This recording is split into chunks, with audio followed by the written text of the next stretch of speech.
Today on Zero to Awesome, we're going to use ceramic coating to coat this boat. So it's really easy. All you do, take your coat, put it on your boat, and you're done. That's how it works, right?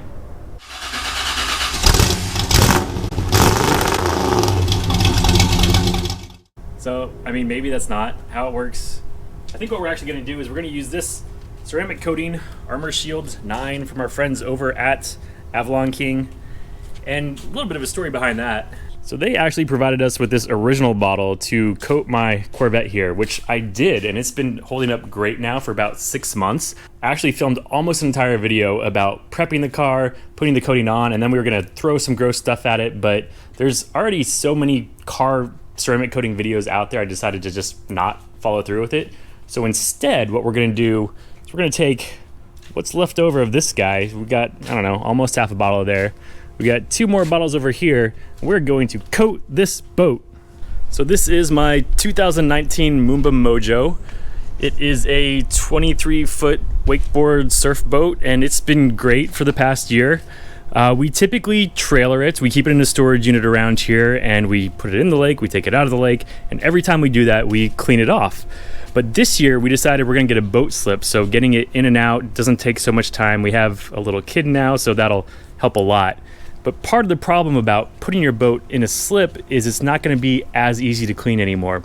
So our hope is that this ceramic coating right here is gonna help protect our boat, help the water and all the gross lake stuff just fall right off, and then it'll look great all season long. So today we're gonna put the ceramic coating on, then we're gonna hit the lake and see how it performs. So I'm not gonna go into too much detail about the ceramic coating process just because there are so many videos out there about how to do it, but we have today Armor Shield X from our friends over at Avalon King. You open the box, you got your nice personalized message there. I'm sure Danny and Dave wrote it themselves. Got your product. Got applicator, pad, gloves, pad wipey things. Ooh. We also got a sticker. So what we're gonna do is we're gonna wash off our boat. We're gonna take our synthetic clay bar here. We're gonna get any gross lake stuff that may remain on the boat off. Then we might polish it. We'll see how bad it is because it is a 1-year-old boat. Maybe it's, maybe it's okay. And then after that, we're gonna do our ceramic coating.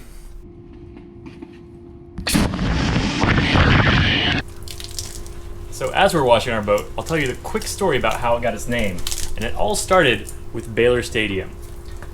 So if you don't know about Baylor's football stadium, they have a new one, and it's located on a river. So instead of just tailgating at the stadium like you typically would, you can sailgate at the stadium. And so what is tailgating? Good question. It is basically tailgating, but you bring your boat. So you pull up to the stadium on your boat, and you do all your typical tailgate activities on the water. So my wife went to Baylor University, and one year, her and her old roommate decided that they wanted to go sailgating. Problem was, we didn't have a boat. My wife's parents, however, did have a boat. So we went down, borrowed their boat. Problem was though, their boat didn't have a name.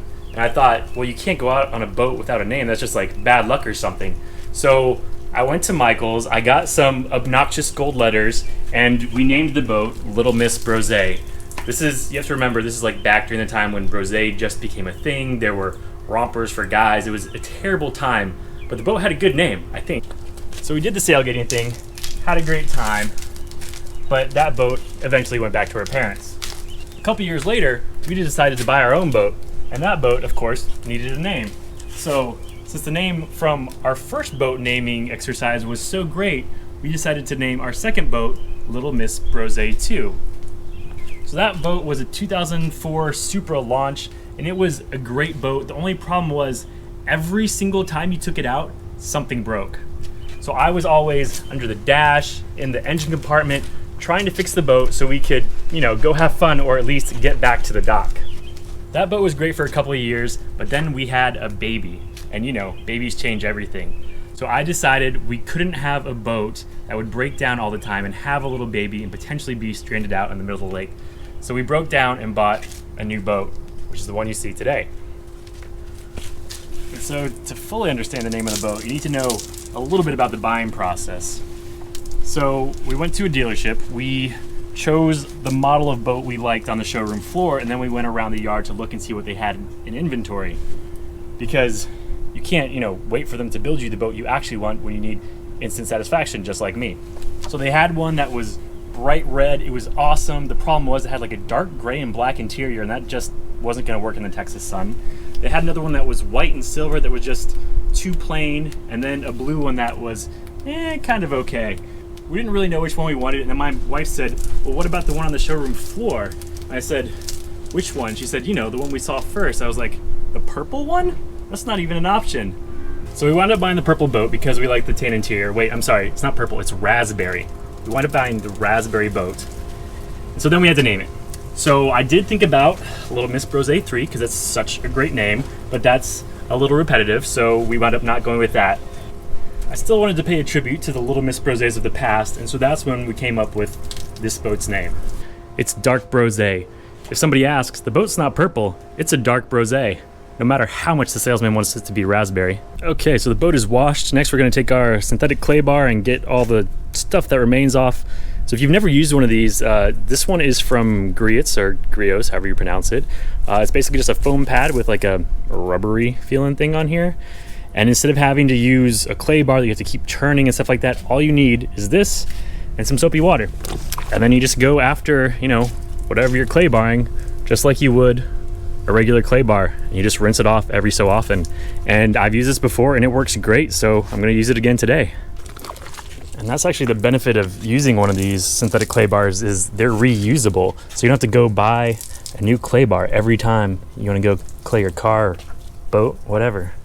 Okay, so we are done with our synthetic clay bar, and it came out really nice. In fact, so nice that I don't think I'm even gonna polish it. Like I mentioned before, we cleaned this thing off every time it came out of the water, so it's still looking pretty good. So next up, we're gonna come over to Sarah over here, which if you haven't seen Sarah and you wanna see this awesome Nissan Xterra turned into a camper, don't forget to hit that subscribe button, and I'll give you guys a little sneak peek of something that's coming next now that she runs again. So we're gonna put a bull bar on the front bumper, but things are gonna get a little more bully than we thought. So to put this stuff on, you got your ceramic coating / coronavirus gloves right there. Put those on, grab your applicator pad, wrap a cloth thing around it, and you put your ceramic coating stuff on there. Wipe it on, not right here. I don't think ceramic coating is gonna help that. And then you brush it off with or polish it off with your microfiber rag there. So let's get to coating. And we're gonna be coating everything. So the gel coat, obviously, we're gonna do the rub rail, all the stainless, we're gonna do the glass, basically everything that we wanna protect. Probably not the seats themselves, but we'll get a lot of stuff. It'll be good. So real quick, we're just getting started here, but I wanted to try and show you this line right here. So even though we're dealing with a really shiny and clean boat, the ceramic coating does make it even shinier over here. It makes the sparkles and the depth deeper, and you want your boat to be deeper, right? So you should totally ceramic coat it. Let's do the rest.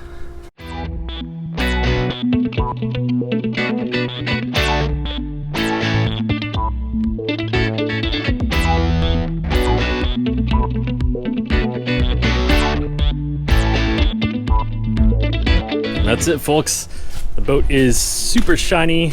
It is super slick. It's super purple.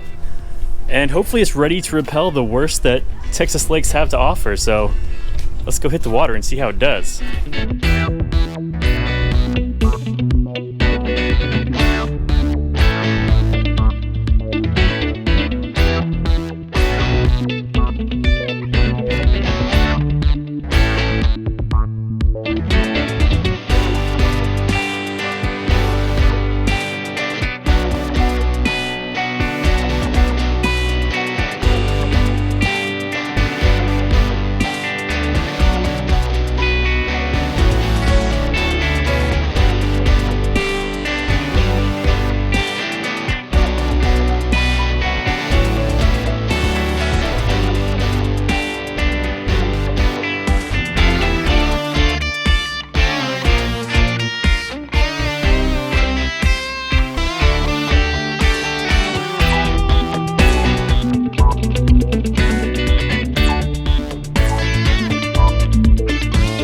typically for like an end sequence finale like this, I would have like 40 models on the boat, a dozen ripped dudes, but you know, social distancing and all, so sorry about not having the dozen dudes. But let's take a look at the boat.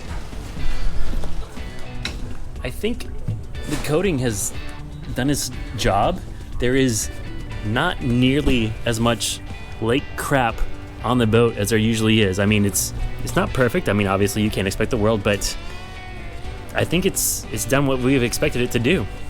So that's it for today. Hope you liked the video. Don't forget about those like and subscribe buttons down there. And until next time, just remember, you can put a coat on a boat and it won't even get hot. See you later.